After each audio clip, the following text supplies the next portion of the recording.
Welcome to CT Politics TV. I am Joe McGuire. It's 37 degrees at the Capitol under clear skies. My guest today is Connecticut's Senate Majority Leader. He represents the 25th District, the Norwalk and Darien area. As usual, and once again, welcome to Bob Duff. Bob, thanks for being here. Of course, Joe. Thanks for always having me. I really appreciate it. Yeah, well, I appreciate when you come on here. We actually got a little flack earlier today from Twitter. I know that's one of your favorite places in the world, and that there's a lot of people out there who clearly disagree with you politically, and they sort of take it very personally. I feel like you got a lot of trolls on your page. I'm sure you figured that out by now. I have the best trolls. I couldn't pay. I couldn't pay for better trolls if I tried. So they come to me for free. And the great thing is that I somehow live in their brains rent free all the time. I mean, and their lives revolve around my life. So it's really pitiful. But hey, that's on their part. But it's just the way life goes these days when you're in public service, I guess. Yeah, true. So before we get into, you've been up to a lot. You got a lot of stuff going on, and I like a lot of it. So we'll get into that. Before we do Great. that, though, I had former state senator Will Haskell on last week, Hmm. and we brought up Quentin Williams. He came in right around the same time as Q, and I know a lot of the reps are just getting back into session this week. What's the overall mood? And my condolences on Q's passing. I know it's seems very devastating to the caucus. Yeah, thanks. I appreciate that.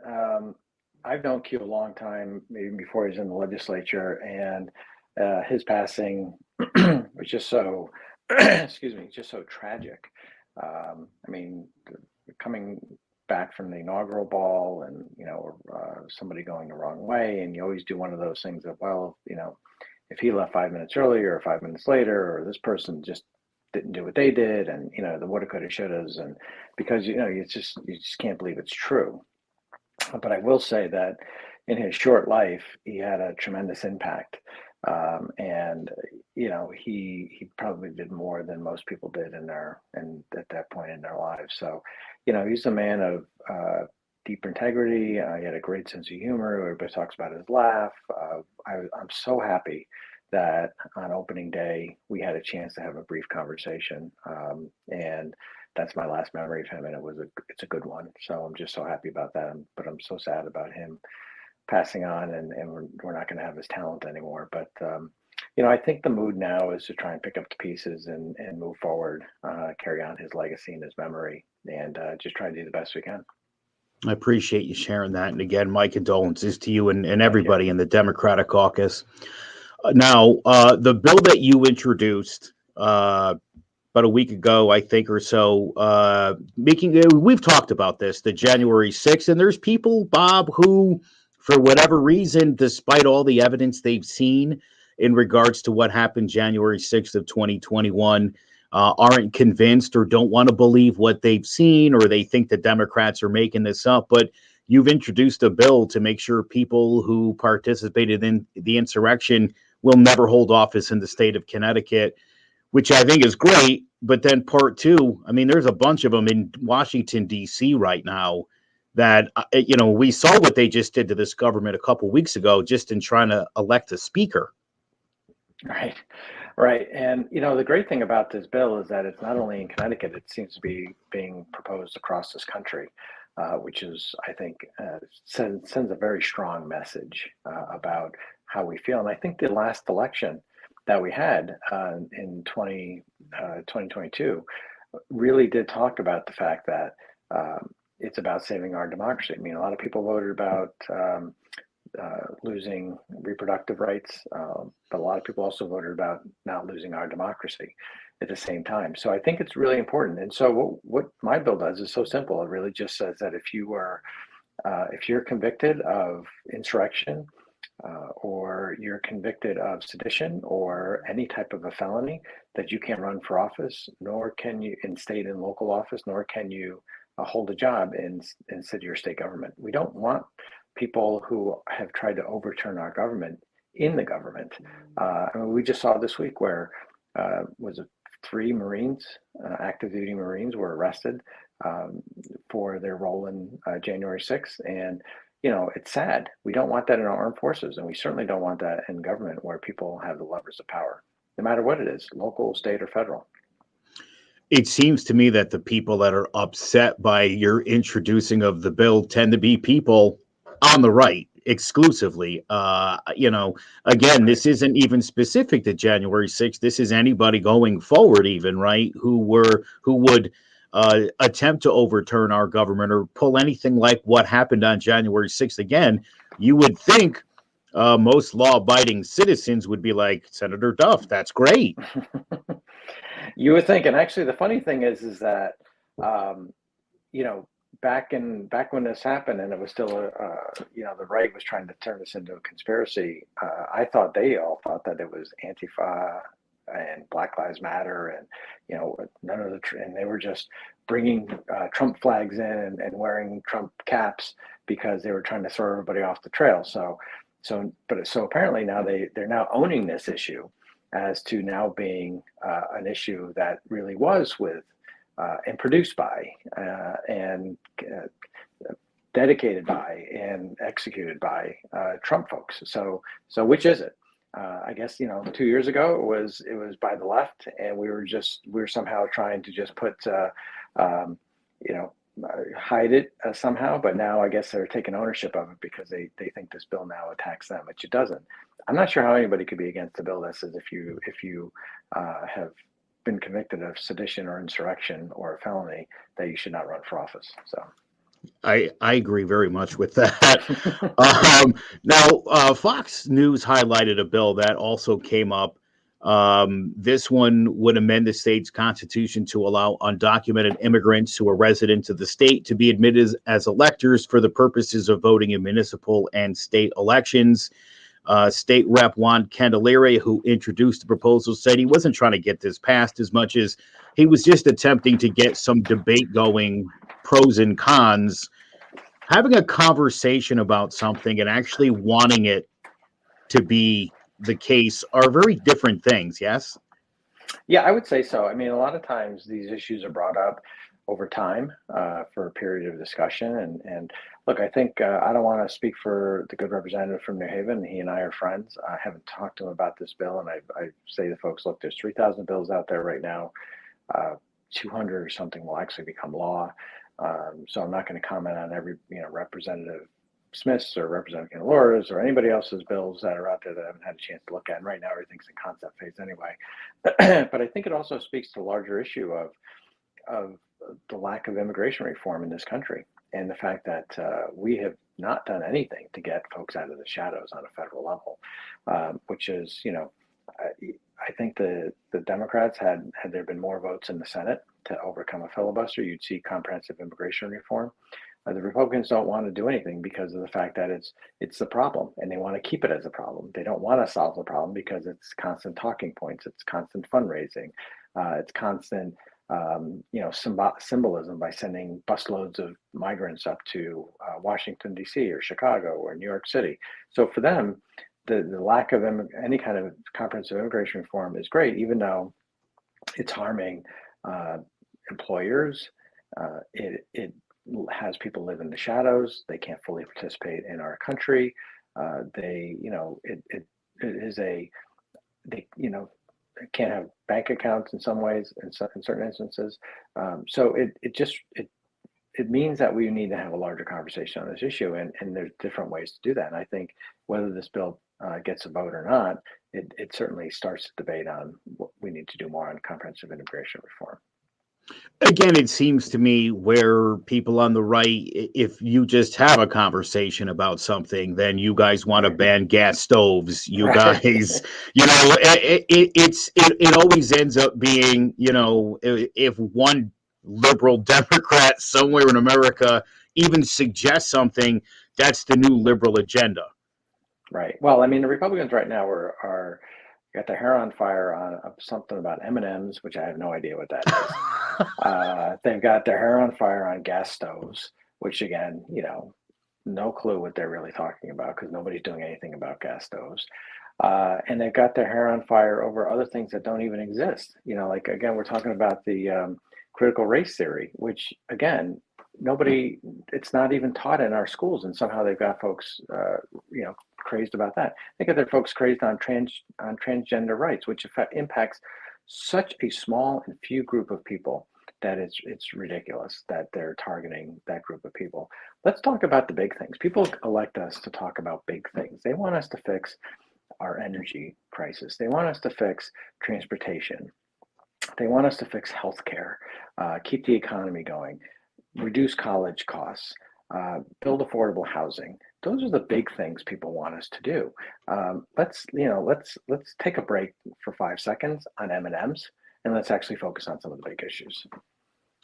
I did a bit last night on the M&M crisis here in America, and It is a Bob, crisis. I can tell you exactly the issue is they want to stay sexually attracted to that green M&M. That seems to be what this is boiling down to. It's all about It the is. green one. It's the green one. She wears sneakers now instead of sexy boots, and they're losing their minds. Okay. Well, again, Yeah. it's that before it was the vaccines and the masks, and even though that's helping people, and again, this is why it takes Kevin McCarthy 15 times to get a vote for speaker, because the folks who are out there running the show are just very extreme. They don't share Connecticut values, and I'm not sure they share values for most of the country. I mean, here we are, we heard for decades when abortion was legal and safe in this country, and then folks trying to reverse that decision and say, well, it should be a state's issue. Well, now it is a state's issue, but of course, what it's become is you have members of Congress now on the Republican side who are proposing bills and laws to ban abortions nationwide. So much for it actually being a state's issue. It really isn't a state's issue. It never was a state's issue. Now you've got congressmen who are saying that they want to make sure that people can't cross state lines. I mean, what kind of a place are they envisioning that we live in this country? Are they going to have borders with gates down or something like that on the highways, which is of course illegal? What is their worldview here, their country view of where we should be? It's really dangerous. It's disheartening. It's extreme, and it's not where America needs to be right now. Again, you have countries who are moving ahead on a lot of different things, infrastructure. They're moving forward on their economy. We need to be making sure that our country stays just as competitive as it can be. Funny, you tweeted in regards to the national economy, the GDP grew by 2.9%, 750,000 manufacturing jobs created, 11 million, a record 11 million jobs created, lowest unemployment in 50 years, annual inflation fell for the last 6 months. Your critics on Twitter pointed out Joe Biden did that. That wasn't Connecticut or the Democrats in Connecticut. And I thought first, I don't think they realized they're complimenting Joe Biden when they give him that credit, which is great.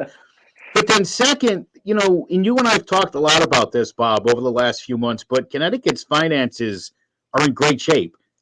And our economy is in great shape, and the price of gas is down. And I'm not really sure what people are upset about. Well, they're upset about the fact that there's success. And, I talked a lot about in the past about Republicans root for failure, because once there's failure, like immigration, then they can talk about it, but they never want to solve the problem. So it's rooting for failure. And Democrats like to solve problems. That's what then we can move on to the next issue and the next issue and the next issue. But let's not forget, even, unemployment is low around the country. And we've seen a lot of hiring going on in Connecticut, though. We have low unemployment, but we have 100,000 jobs that are open right now. We have a lot of manufacturing jobs that are open right now, especially when it comes to like Sikorsky and Electric Boat and Pratt and Whitney. There's lots of open jobs right now. I know Sikorsky is going through a little bit of a tough time. We'll see how much that impacts actually Connecticut, but they're building helicopters like crazy. And even though they may lose some jobs, they're still probably looking for other jobs, and especially when it's high tech manufacturing.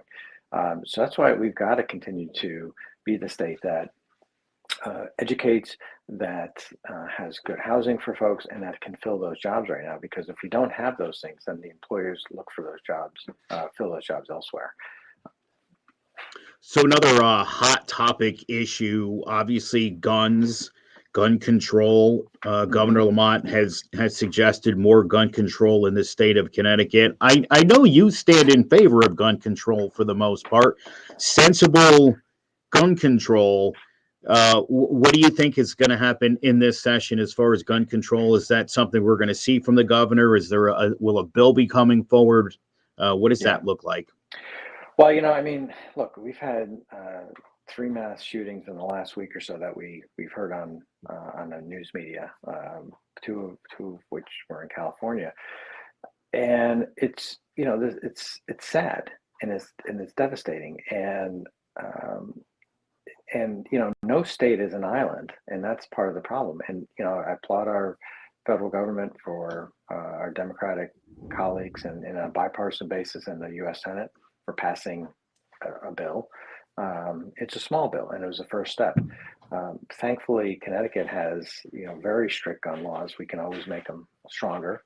It doesn't mean that we're taking guns away from people who can get who qualify or can legally get weapons, but there's no need to have AR-15 type weapons in our country. There's no need to have high capacity magazines that can shoot a lot of people at one time, which was one of those California shootings, had a high capacity magazine, I think, in Moon Bay.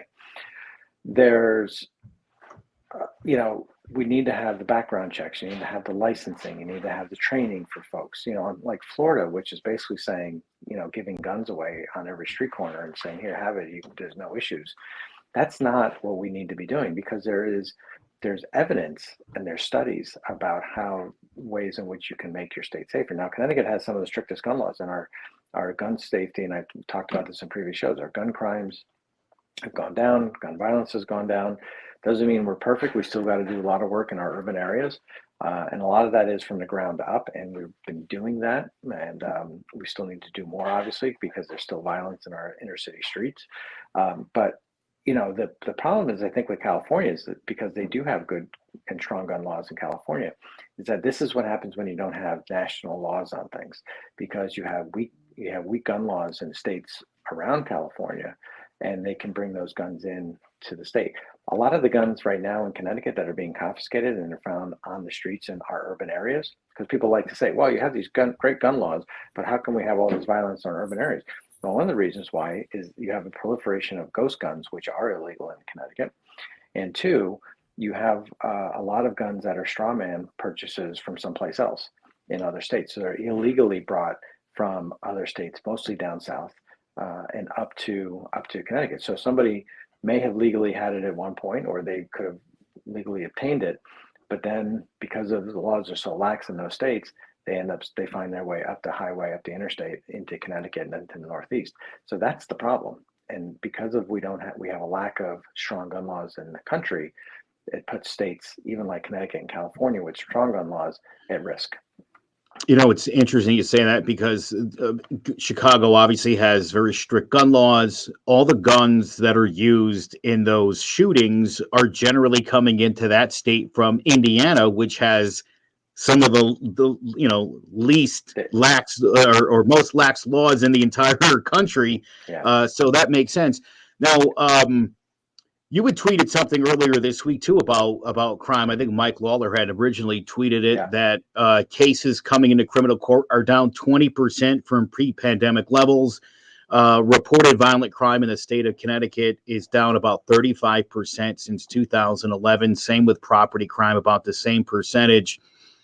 It seems like what you guys have done, where, and again, I hear this from a lot of people, the Democrats want the criminals back out in the streets and they're pro-criminal. It's complete nonsense, and they see one crime, and one crime is clearly way too many, and it means you guys are failing them. Right, right.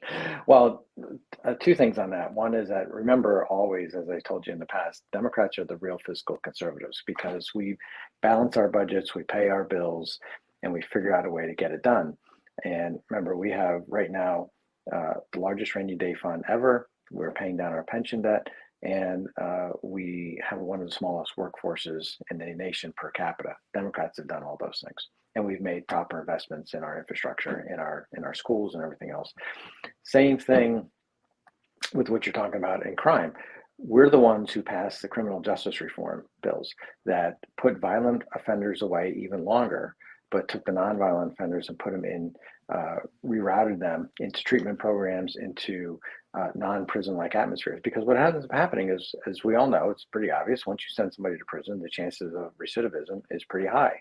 If you deter them uh, out of a prison atmosphere and put them into a treatment program, the odds of success are higher, the cost is lower, and there's not that chance of recidivism, and it makes our community safer. And we've seen that over 10 years in our stats.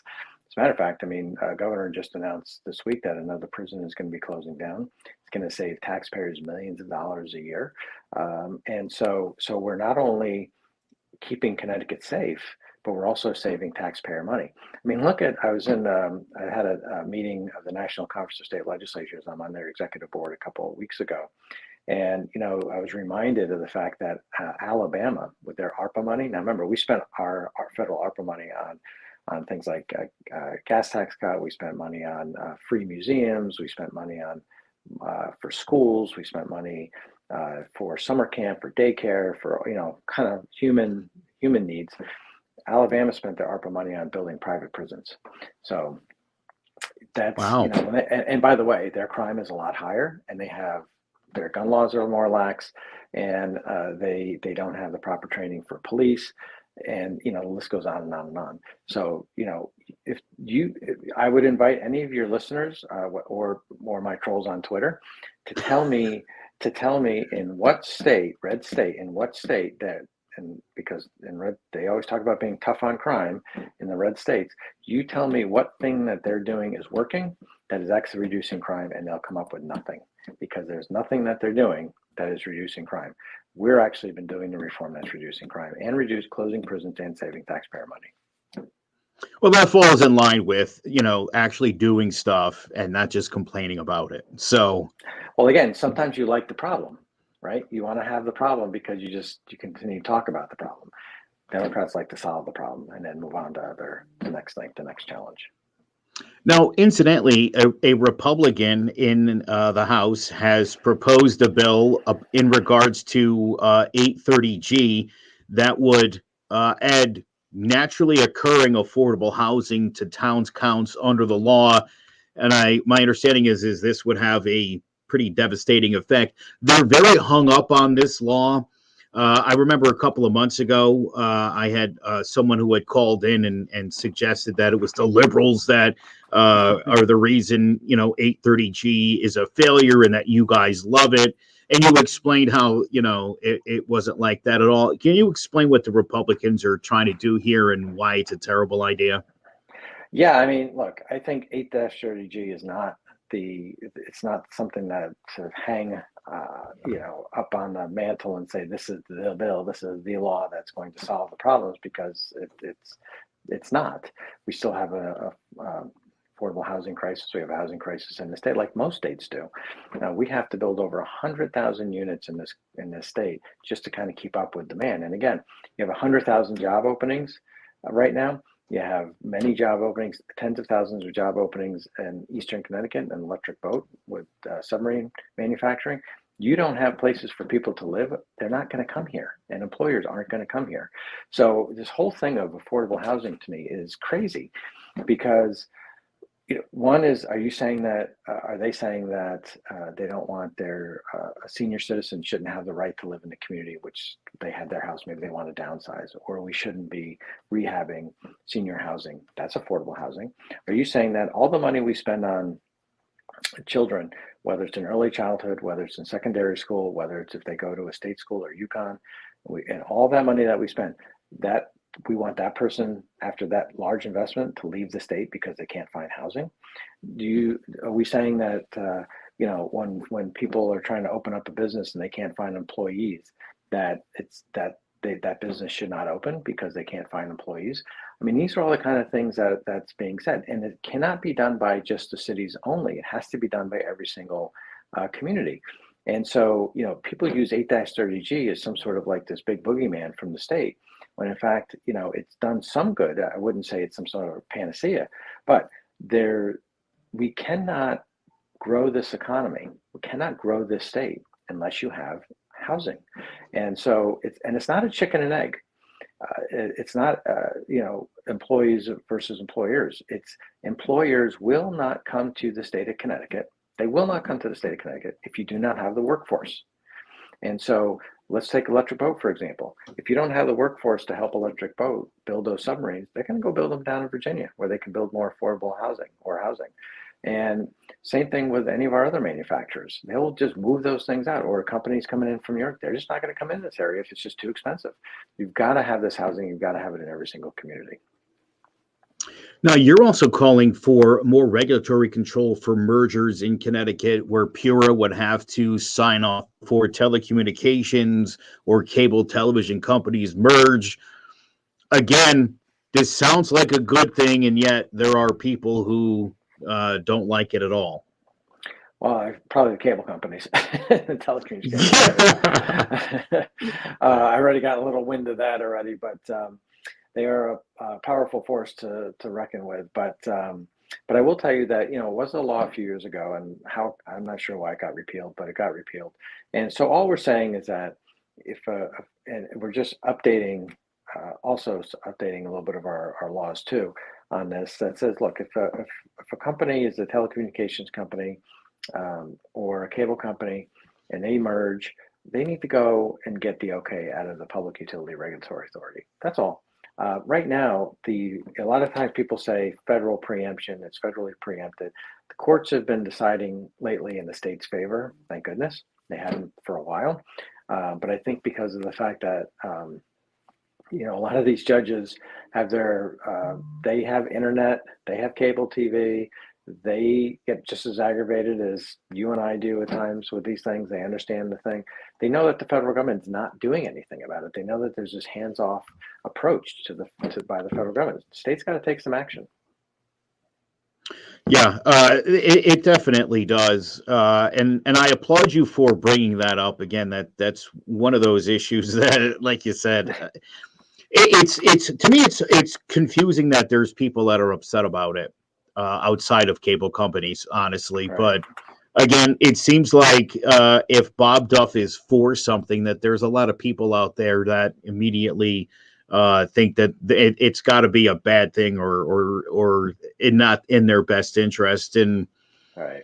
That's not how you're doing business, Bob. No, I could have gold coins coming out of the sky, right? And they're like, how come it's not platinum? Right?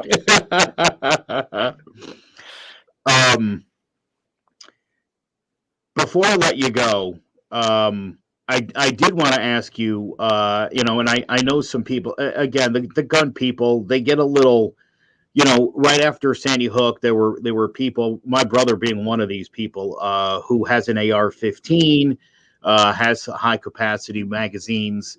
Are we looking to get rid of those guns from this state? Do people like that have anything to fear as far as you have the gun today, but it might become illegal tomorrow? Obviously, it's been banned, but not for people who had pre-registered them. Right. I remember that whole thing when we did the Sandy Hook bill about whether or not we would confiscate, basically, or have people turn them in. I mean, not confiscate, that's kind of a harsh word, but it would basically have to turn them in, or register them, I guess. So that we came down to, I think that was a big issue, and one of the reasons why it was a bipartisan bill was because of that provision to the grandfather them. So the governor wants to get rid of them. I think that's a heavy lift to be able to do that. We'll see where the votes are after public hearing. It's tough to do because, I mean, nobody's going to go door to door on these kind of things. Unfortunately, it was used during the Bristol police shooting, and that's one of the flaws of the law that we did. But laws are made by compromises and to get the votes, so nothing's ever perfect. But and who knows if those folks would have even turned them in if they had to turn them in. We don't know. So the governor has proposed that.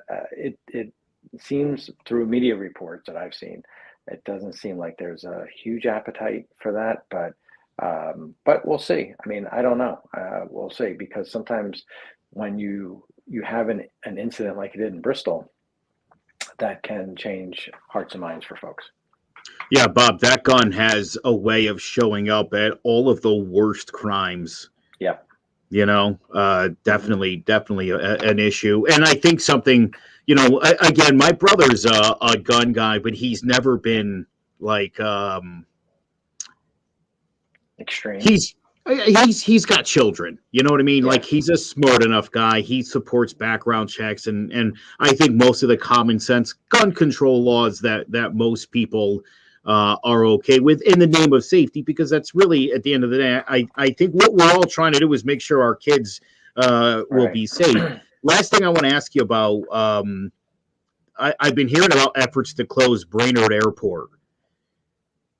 How likely is that? How realistic is that look right now? Yeah, good question. We actually passed a bill last year that created a study about Brainerd Airport because it's a little more complicated, as everything always is, than one would think, than just saying, hey, there's this airfield and kind of Hartford, and is there a higher and better use, and people may not understand all the ins and outs of it. Department of Economic and Community Development is actually tasked with doing that study, and we had the commissioner in front of our committee, the one I chaired, which is Executive and Legislative Nominations, for her confirmation hearing. Somebody asked her about that. So her testimony was that she said, we're in inning 3 of that study right now. So she didn't want to prejudice that by saying too much yet. So I don't know. I don't know what's going to happen with that. I mean, we'll see what the study says, and then it's a political decision with regard to that airport, whether or not it closes or not. I mean, there is definitely economic benefit to having Brainerd there, but for a city that is also 47, 48%, maybe a little bit more, has a property that's not taxable because it has either nonprofits or state-owned property or other types of things. They don't have a lot of tax revenue and coming in. So does Brainerd represent really the highest and best use for a city that severely needs more property tax revenue? Very true. A big thank you to Senate Majority Leader Bob Duff. Bob, as always, I appreciate your time as well as your insight. Anytime, Joe. It's always good talking to you. I really appreciate the questions, and thank you so much for always having me on. Really great. Again, it really is my pleasure. You're always so candid, and you come here to answer questions, and really that's all we can ask of our politicians. So please keep up the good work, and be sure to let your colleagues and all the issue groups know CT Politics wants them all on the show. So happy to have them on, and happy to have these great conversations. Thanks again, Bob. Awesome. Thank you. Talk to you later.